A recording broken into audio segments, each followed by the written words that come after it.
fac, puisque je vous ai demandé de me poser vos questions sur Twitter et Insta, sauf que vous m'avez complètement prise par surprise, puisque j'ai eu des tonnes et des tonnes, enfin juste des milliers de questions, tellement bien que le hashtag AskElsaMakeup sur Twitter s'est positionné en TT, donc en trending topic sur Twitter.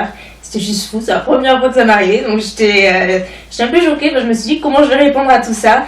Donc vous avez aussi posé des questions sur Insta, donc ce que je vais faire c'est que j'en ai pioché un petit peu des deux, mais c'est principalement Twitter aujourd'hui, et je ferai une prochaine fac où ce sera surtout sur les questions d'Insta, parce qu'il y en avait plus de 1000, enfin fou quoi. Donc on commence, donc ton fond d'écran d'accueil de verrouillage, c'est Bella, voilà, c'est une photo d'elle que j'adore, je la trouve trop belle dessus, on dirait une peinture, une princesse. Si tu devais être un animal, tu serais quoi? Alors j'ai réfléchi à celle-ci et je pense que je serais un oiseau parce que, je sais pas, je trouve ça super gracieux le fait de pouvoir voler et aller où on veut comme ça. C'est quelque chose que j'envie beaucoup. Alors Lola me demande coucou belle Elsa, dis-moi avec quelle plateforme et comment as-tu ouvert ton blog? Cela a été payant, merci, des bisous. J'étais jusqu'à maintenant sur Blogger. Blogger c'est gratuit, c'est à disponibilité de tout le monde, c'est ce qu'il y a de plus simple si vous débutez. Et là récemment, depuis quelques jours, j'ai migré vers WordPress. WordPress qui est une plateforme beaucoup plus professionnelle et plus compliquée. Et c'est payant aussi, c'est payant en tout cas si vous achetez un nom de domaine, etc. C'est un rayon qui est super compliqué, moi c'est pas du tout le mien. J'ai vraiment été aidée pour ça parce que c'est pas, voilà, moi je ne connais vraiment pas. C'est Natasha Bird qui a créé mon design et j'ai été aidée également pour la migration, etc. par une tierce personne. Vas-tu continuer les wikivlogs? Donc oui, tout à fait. Et là, actuellement, à l'heure où je vous parle, cette semaine-là, je suis en train d'en filmer. Donc oui, je vais les continuer, mais je ne sais pas encore à quelle fréquence exactement. Quelle est ta phobie? Définitivement les serpents. Rien ne me fait plus peur que ça, j'en ai vraiment rien que d'en parler, j'en ai des frissons. Ensuite, est-ce que si tu croises des abonnés qui te demandent de faire une photo, tu acceptes? Alors carrément, même en général, c'est moi qui propose, j'en rencontre très souvent des abonnés. Et donc il y en a qui osent venir, parce qu'il y en a qui osent pas et qui m'envoient un petit message après et qui sont déçus parce que voilà, ils n'ont pas eu le courage de venir, alors que je vous assure, je ne mords pas. Et c'est toujours un plaisir de vous rencontrer. Et je sais que la plupart, au tout début en tout cas, la plupart regrettaient de ne pas avoir pris les photos avec moi. Donc du coup maintenant, chaque fois que j'en rencontre, je leur demande vous voulez faire une photo ou autre, parce que je sais qu'elles n'osent pas toujours. Et moi ça me dérange pas du tout, je veux dire, même quand j'ai pas le temps, je le prends quand même parce que je sais que, enfin, je veux dire, je me mets à leur place et moi c'est quelque chose que j'apprécierais. Donc voilà, j'ai toujours du temps pour ça, soit photo, n'importe quoi, papoter, je prends toujours mon temps avec et j'adore ça. Salut ma belle, après Dubaï, quelle est ta prochaine destination vacances? Alors j'ai pas du tout prévu de vacances pour le moment rien n'est réservé. J'aimerais, là en ce moment j'ai vraiment une très grosse envie de repartir à Londres parce qu'en général j'y vais tous les ans et puis bon, l'année dernière forcément c'était une année compliquée donc j'ai pas pu y aller, mais là ça me manque vraiment beaucoup, donc je pense que quand je pourrai j'y repartirai sur quelques jours. J'ai trop envie d'y repartir et sinon en termes de grandes vacances vraiment je ne sais pas du tout. Rien n'est prévu, donc je sais pas. Ton exemple en matière de mode, donc célébrité, donc je dirais Selena Gomez parce que c'est vraiment, j'adore son style. Je pense que c'est un style qui se rapproche plus ou moins du mien, même si elle est plus sophistiquée, mais c'est quelque chose que je la trouve toujours très bien habillée. J'aime beaucoup Shay Mitchell qui est une actrice de Pretty Little Liars, qui est toujours au top aussi, des pieds à la tête.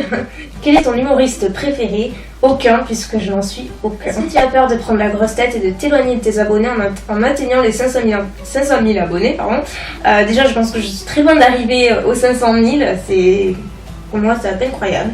Les 500 000 sont encore loin, mais quand bien même, je ne m'apprendrai jamais. Mais vraiment ça c'est un truc pour moi qui est juste impossible à imaginer, c'est juste YouTube, on n'est pas des stars, on n'est pas des célébrités, on est juste des filles comme les autres et moi je me considère comme une fille lambda, une fille comme vous, voilà, c'est juste que je fais des vidéos et je me mets en public comme ça, mais il n'y a vraiment pas de quoi prendre la grosse tête, mais alors carrément pas. Tu faire des swaps?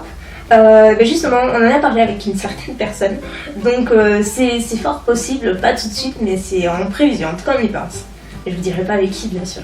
Est-ce que tu ferais des vidéos si tu ne gagnerais pas de l'argent grâce à ça? Oui, très honnêtement, oui, c'est vraiment direct, je réfléchis pas.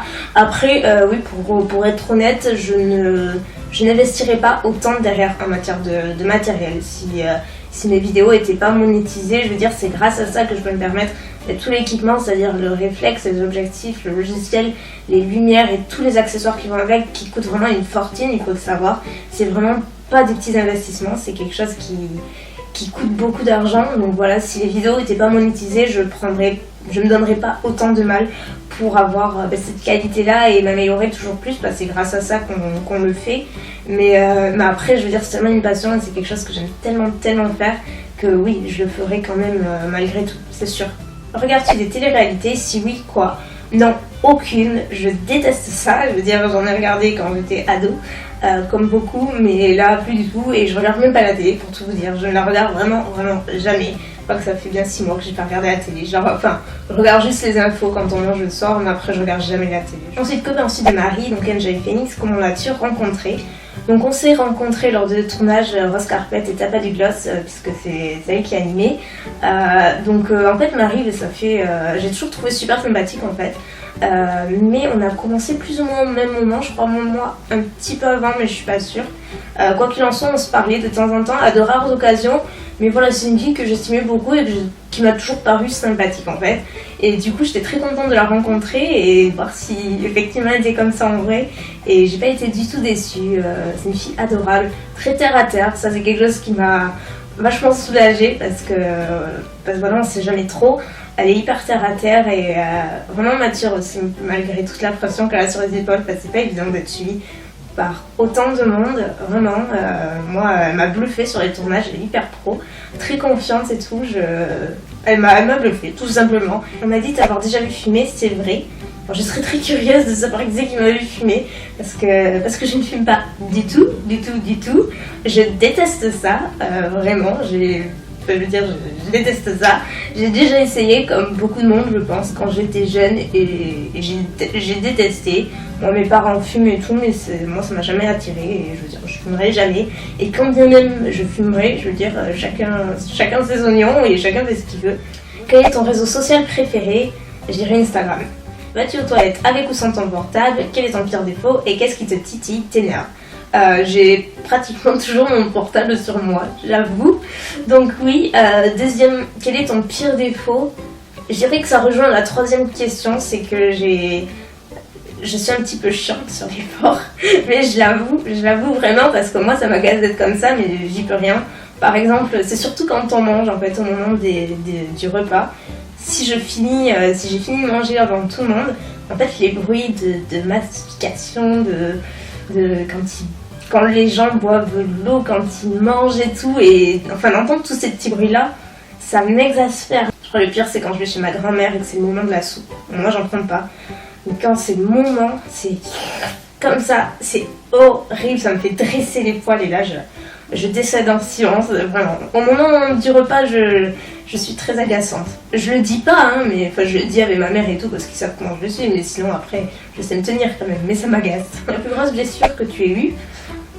J'ai jamais été casse-cou en fait, comme quand j'étais gamine. J'ai jamais eu de blessures comme ça, accident, casse-cou, tout ça. Moi c'est plutôt suite aux opérations, hein, forcément.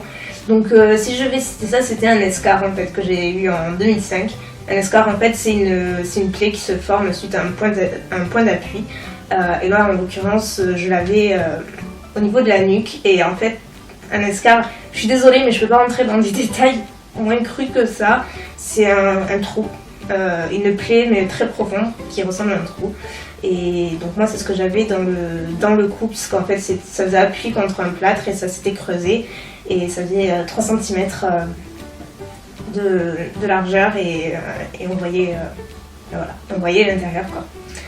C'était horrible et c'était c'est des douleurs que vous pouvez même pas imaginer quoi. Il fallait je vais pas entrer dans les détails mais c'était des douleurs inimaginables. Et je l'ai eu pendant 8 mois, et d'ailleurs il a fallu me le refermer parce que ça guérissait pas. Donc ouais, définitivement plus grosse blessure, mais c'était pas une blessure genre pauvre, je me suis fait mal en tombant quoi. Si un jour tu auras la possibilité de réaliser 3 rêves, ce serait quoi? Je dirais en tout premier lieu retrouver la mobilité et être capable de remarcher. En deuxième lieu, ce serait pouvoir revoir mon grand-père. Il est décédé en 2005, peu après mon opération, et enfin voilà, c'était juste comme mon père, on avait une relation fusionnelle et Enfin, voilà, je pense que sa disparition, on en remettrait plus ou moins jamais. Je pense vraiment à vivre tous les jours. C'est quelque chose, un sujet qui me touche, donc je donnerais beaucoup, vraiment beaucoup, pour le revoir et pour qu'il voit que voilà, finalement je m'en suis bien sortie, puisqu'il nous a quittés sur une image de moi qui était atroce. Donc ouais, ce serait définitivement le revoir, lui parler et tout, passer un moment avec lui. Je sais pas, juste être heureuse, que mes parents soient heureux, que mon frère soit heureux et qu'on aille tous les quatre toujours très bien, en bonne santé, que voilà, juste pas quelque chose de fou mais d'essentiel. Tes emojis préférés. Vous mettrez une capture de ceux que j'utilise le plus si vous voulez. Question un peu personnelle, mais est-ce qu'un jour tu retrouveras l'usage de tes jambes qu'on visualisage là-dedans? Merci. Donc en général, je ne réponds pas à ça, mais c'est une question qui est revenue très souvent. Mais je ne peux pas vous répondre, je ne sais pas moi-même. Et c'est quelque chose auquel je ne veux pas me raccrocher, parce que je me suis raccrochée pendant très longtemps, l'espoir. Et l'espoir, quand on est dans une condition comme ça, c'est juste quelque chose qui vous détruit. Moi, j'ai vraiment cru ne jamais me relever, psychologiquement parlant, parce que je m'y raccrochais trop. Donc du coup, depuis, j'évite d'y penser, parce que ça fait trop de mal, sinon on n'avance pas. Et étant donné que mon cas est juste mystérieux, on ne sait pas ce qu'il a causé, ni si ça reviendra ou pas. Moi, les chirurgiens m'ont toujours dit que ça pouvait revenir un jour, du jour au lendemain, comme ça pouvait ne jamais revenir. Donc voilà. Donc quelle est ta meilleure rencontre de YouTube? Donc si on reste effectivement sur YouTube, je dirais sans la moindre hésitation Sarah, Mamzelle Souz sur YouTube. On a eu direct un super feeling, super naturel. On s'entend vraiment très bien, on rigole des mêmes choses. Je veux dire, j'adore son sens de l'humour. Les peu de fois où je vais à Paris, je trouve toujours un moment pour la voir, parce qu'on passe toujours de super moments et c'est une fille que j'adore et on se ressemble beaucoup. Et enfin, dernière question, si tu avais la possibilité d'écrire un livre, que ferais-tu? Alors ça, je crois que si on me le proposait, je sauterais au plafond tellement, ça me ferait plaisir. Enfin, moi, c'est un truc qui me tiendrait tellement à cœur, j'adorerais, mais vraiment pas pour faire comme tout le monde. Je sais qu'en Angleterre, c'est le truc en ce moment. Tous les youtubeurs et youtubeuses font un livre. Moi, c'est vraiment c'est quelque chose qui me trotte dans la tête depuis mon opération, en fait, pour tout vous dire. Depuis déjà à l'époque, en 2005, pendant toute l'année, étant donné que j'ai passé 8 mois et demi en centre de rééducation, en loin de la maison, j'étais toute seule, plus ou moins. Je passais mes journées à écrire.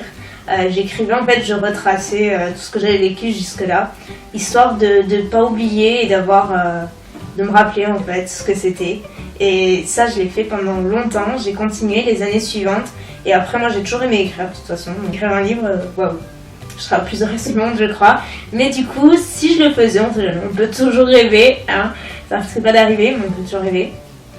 Je pense que ce sera un livre à la fois personnel et à la fois axé beauté, parce que c'est ce que je fais et c'est ce que j'aime.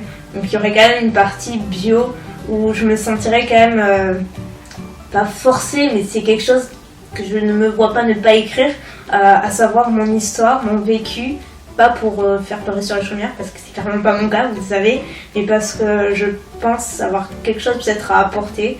Du haut de mes 24 ans, j'ai l'impression d'avoir 80 parfois, et du coup je pense qu'il faut passer par là, et après ce serait bien sûr chapitre beauté, mais je pense que si j'avais la possibilité, j'inclurais aussi des articles de cuisine, enfin mixer vraiment mon univers, ce que j'aime, ce qui me plaît et quelque chose qui me ressemble en fait, tout simplement. Donc voilà, on sait jamais, on peut rêver, mais voilà.